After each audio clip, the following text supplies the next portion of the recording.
Hello there in YouTube land. Welcome back. So today we're going to talk about Yule ghost tales. We talked about that a little bit in our Yule log video, and now we're going to kind of get into them. We call them the Yule ghost tales, or in the UK, they're called Christmas ghost stories. Yeah. And it's actually a really odd tradition for Christmas. It is. Because you think of the, Christian church, all the good tidings. Yeah. And then you sit around and you tell ghost stories.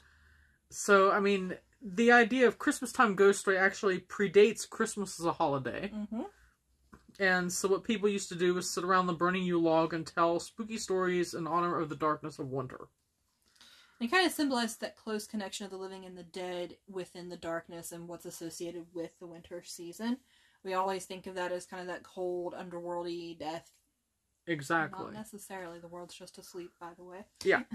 And since Yule was the longest night of the year, the ritual of the burning Yule log symbolized the change of winter merging into spring and the veils between the living and the dead becoming thicker.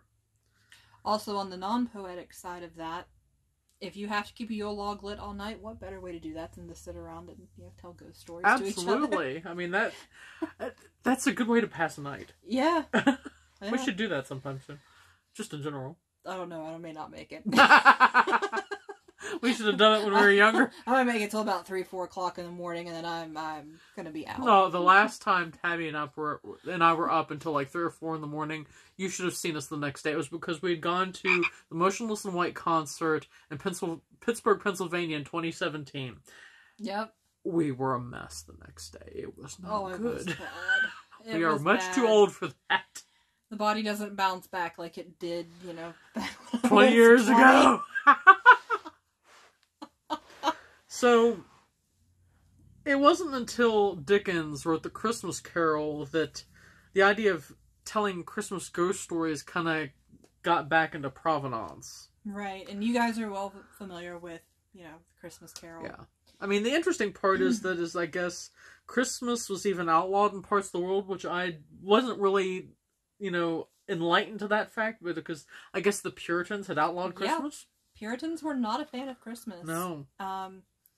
So what kind of stories and stuff were told around the Yule log? What kinds of things were brought in? And a lot of these are folk stories or stories of old gods. There were a lot of rules in that day, especially in Icelandic society. Yes. And culture. And because Yule was around the winter solstice on December 21st, gods and ghosts went soaring over the rooftops in the wild ride and the dreaded Oscaria. Now we're going to get into some of these specific stories because they're kind of interesting. They are. So, Odin makes an appearance, and his name was Jonir, or Master of Yule. And he usually was astride his horse, and he led the flying wild hunt, accompanied by his sword maiden Valkyries. So, here comes Odin with the Valkyries, and a few other gods, and kind of assorted ghosts. So, with Odin was the bringer of gifts, and Balder being his son, and also this light, god, he is the reason why people associate mistletoe with kissing. Mm-hmm. Because he was always associated with mistletoe. And stories kind of vary around Balder from sweet to deadly, as they do with all gods. Yes. And then we have the Yule goat. The Yule goat. Oh, yes. The goat who eats leaves from the sacred tree of, forgive me, I'm going to mispronounce this, Leror, so that the warriors of Valhalla can drink mead and be merry. We're expected to drink too. Yay! Yeah, exactly. Let's bring out the mead. Warriors can't drink alone. No, that'd be horrible. So get out the flagons, get out the mead, start drinking. Yeah. And, maybe you'll have a nice Valkyrie ghost come and sit down at your table and tell you old stories. What the heck? That'd be fun. Or Odin himself. Yeah. I mean, seriously, what would be better than that? You pass the time with Yule log that way. Talking to Odin. Yeah. I mean, what an interesting person to talk to. Yeah. I mean, all those millennia of stories. Yes. I'd be about that. So, there also have been books compiled about different Yuletide ghost stories, but unfortunately, they're all from the 1800s. They are, and it was really big at that point. This is where a lot of stories come in. Not the folkloric, but the Yuletide ghost stories. Yes.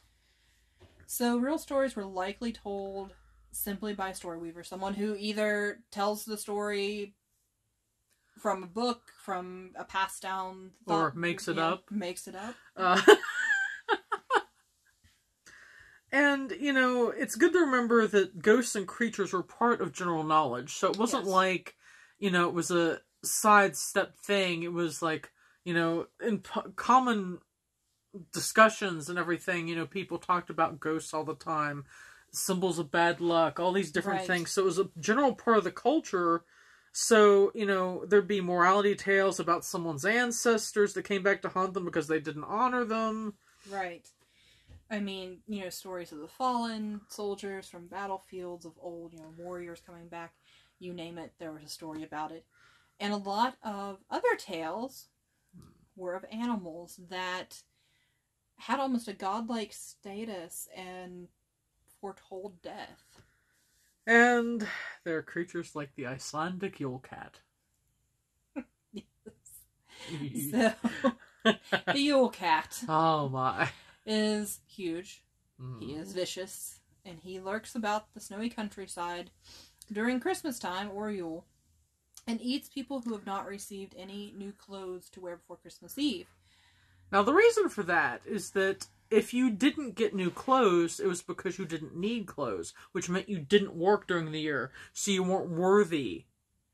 So if you didn't get clothes, you're a bad person, so that's why the Yule cat ate you. So the Yule cat come to get you. Yeah. Came to get you, and and I guess I better hope for some socks under the Christmas tree. I've got it. I'll buy you a pair of socks, and you buy me a pair of socks, and we'll be protected. We'll be all good.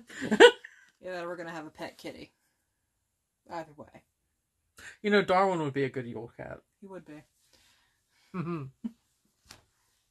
So, this year, when you light up your Yule tree and eat your Yule log cake and give a drink to those fallen Valhallan soldiers, have a very wondrous, happy holiday.